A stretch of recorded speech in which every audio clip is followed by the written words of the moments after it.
Welcome back. अस्सलाम वालेकुम मेरी प्यारी यूट्यूब फैमिली, कैसे हैं आप सब। आई होप कि आप सब लोग बिल्कुल ठीक होंगे। अल्लाह हम सबको अपने ज़मान में रखे, खैर आफियत के साथ, अपनी खुशियों के साथ। आज ये बादल और बारिश तो जा चुके हैं, कितनी जो है वो धूप निकल चुकी है और गर्मी स्टार्ट हो गई है। अब बारिश का दूर दूर नाम भी नहीं है। मैं अपनी रूटीन में ये आपको पानी दिखा रही हूँ ताकि आप लोगों को भी याद रहे कि हमें पानी पीना है, क्योंकि पानी अपनी बॉडी के लिए बहुत ज़रूरी होता है। मेरी मेरी वीडियो देख के आपको याद आता रहे कि पानी जो है वो सुबह के वक्त गुनगुना गर्म पानी पीना चाहिए।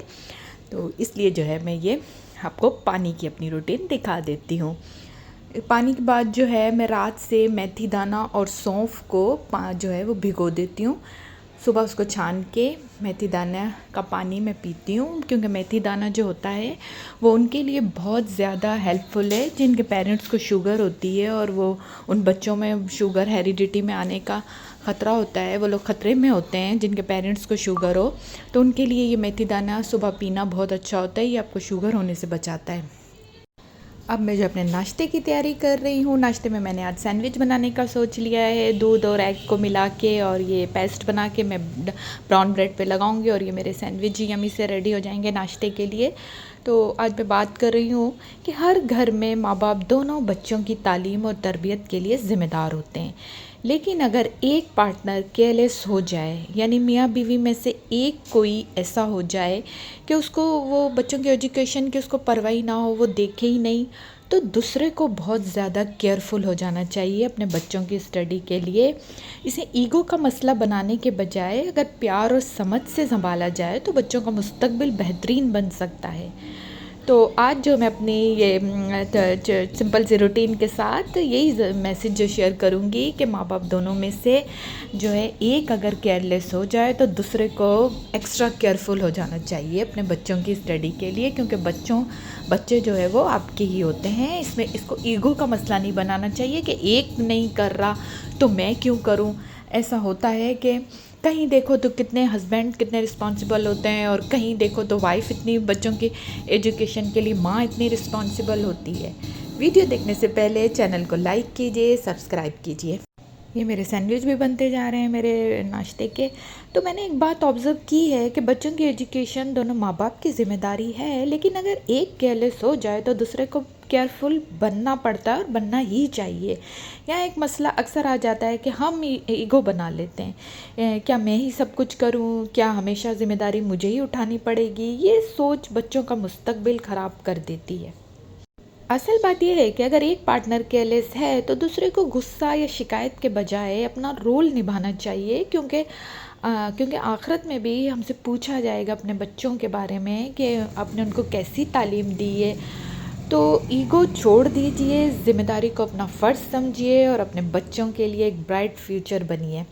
इसमें ईगो को मत लाएं। मेरे केस में देखें कि मेरे हस्बैंड जो है वो इतना बच्चों की एजुकेशन पर और उस पर ध्यान नहीं देते। उनको बिल्कुल नहीं पता होता कि क्या पढ़ना है क्या नहीं, उनकी क्या है सब्जेक्ट्स हैं क्या नहीं। ये सब मैं करती हूँ। मैंने बच्चों के टीचर्स से मिलना है, उनकी स्टडी देखनी है, उनके टाइम टेबल कि किस वक्त क्या करना है। मैं अपनी नींद में सोती भी नहीं हूँ। जब बच्चे की कोई क्लास है फ़ौरन उठ जाना है, उनकी स्टडी देखनी है, उनके टीचर्स से मिलना, ये सब मैं करती हूँ। मेरे हस्बैंड को बिल्कुल नहीं पता होता और मैं इसको कोई ईगो का मसला नहीं बनाती, क्योंकि वो मेरे भी बच्चे हैं। मैं ईगो का मसला बना के बैठ जाऊँ कि नहीं नहीं वो नहीं कर रहे, इसमें तो अब बच्चों का मुस्तकबिल ख़राब हो जाएगा। अब ये मैं अपनी चाय पी रही हूँ, क्योंकि जो है मैं नाश्ता करके मेरी आदत है फिर आराम से बैठ के मेरा अपना चाय टाइम एंजॉय करती हूँ, क्योंकि चाय को मज़े ले लेके पीना चाहिए और चाय बगैर तो दिन की शुरुआत होती ही नहीं है। दोपहर को लंच में मैंने ये आलू वो जो चने होते हैं उनको बॉईल करके ये पुलाव बना लिया था। ये थोड़ा ज़्यादा मिर्ची और कम रखी है पुलाव में मैंने, तो ये बड़ा मज़े का यमी सा मेरा पुलाव बन गया है लंच के लिए। उसके बाद बच्चों का दिल था कि हमने सैंडविच बना दें, तो उन बच्चों के लिए ये सैंडविच बना रही थी। वाली जो ब्रेड है ये बेकरीज़ वगैरह पे मिल जाती है ऐसी, ये बन कबाब की। इसके अंदर मैंने चिकन और दाल का जो है वो शामी कबाब मिला के और अच्छे से जो इसको मैरिनेट करके और इस सैंडविच में लगा के मज़े का यमी सैंडविच बना दिया। हाँ, तो मैं बात कर रही हाँ, तो मैं बात कर रही थी कि कहीं-कहीं केसेज़ में मैंने देखा है कि जो फ़ादर होते हैं, बच्चों के बाप, वो भी इतने रिस्पॉन्सिबल होते हैं, इतना बच्चों को होमवर्क कराते हैं, स्कूल के लिए बल्कि उठते हैं। माँ बिल्कुल केयरलेस होती है, उसको कोई फ़िक्र नहीं होती, सोई हुई है सुबह स्कूल के टाइमिंग में, मैंने ऐसी भी देखी हैं। लेकिन कहीं केसेस में देखो तो माँ इतनी रिस्पॉन्सिबल होती है, तो ये चीज़ है कि वैसे करना तो दोनों को मिलकर ही चाहिए, बच्चों की स्टडी देखना, क्योंकि आजकल इतना कंपटीशन का ज़माना है। अब देखो कितने मार्क्स, ग्रेडिंग और आगे एडमिशन्स बच्चों के नहीं होते, इतने एंट्री टेस्ट। ये अभी से अगर अब बच्चों पे अपने तवज्जो नहीं दी और सिर्फ ईगो का मसला बना के रखा कि मेरा हस्बैंड नहीं देख रहा तो मैं क्यों देखूं, और तो इस ईगो के चक्कर में ये बच्चों के जो है फ्यूचर बर्बाद हो सकता है उनके, क्योंकि जब मार्क्स नहीं आएंगे और आप टीचर्स से कोई एक बंदा रिस्पॉन्सिबल नहीं होगा तो फिर उनके तो बच्चों का फ्यूचर आगे बर्बाद हो जाएगा इस ईगो के चक्कर में। इसलिए एक अगर बिल्कुल केयरलेस है और नहीं ध्यान देता तो आप इसको ईगो ना बनाओ और आप केयरफुल हो जाओ, एक्स्ट्रा केयरफुल हो जाओ। अभी मेरे सैंडविच बन गए हैं और सैंडविच की मैंने एक्स्ट्रा सी ये चटनी भी बना ली थी, दही और केचप को मिला के मज़े की, तो ये मैं बच्चों को सर्व करके दे रही हूँ। तो मैं बात कर रही थी कि बच्चे जो हैं ना, उनकी तालीम और तरबियत पर ध्यान अगर हम देंगे तो कल वो हमारा फ़ख्र बनेंगे। केयरलेस रहना ऑप्शन नहीं है, हमेशा केयरफुल रहना ज़रूरी है। इंशाल्लाह आपकी मेहनत आपके बच्चों की ज़िंदगी को रोशन कर देगी।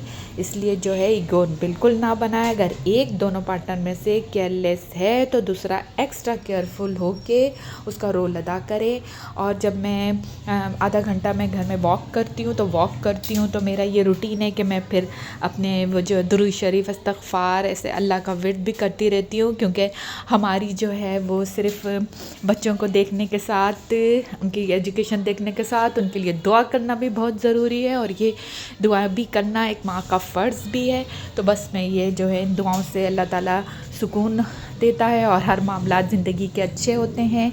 इसके साथ ही मिलते हैं अब मेरे अगले व्लॉग में। तब तक के लिए आप लोग अपना बहुत ख्याल रखिएगा और आप सबको मेरा प्यार भरा अल्लाह हाफ़िज़।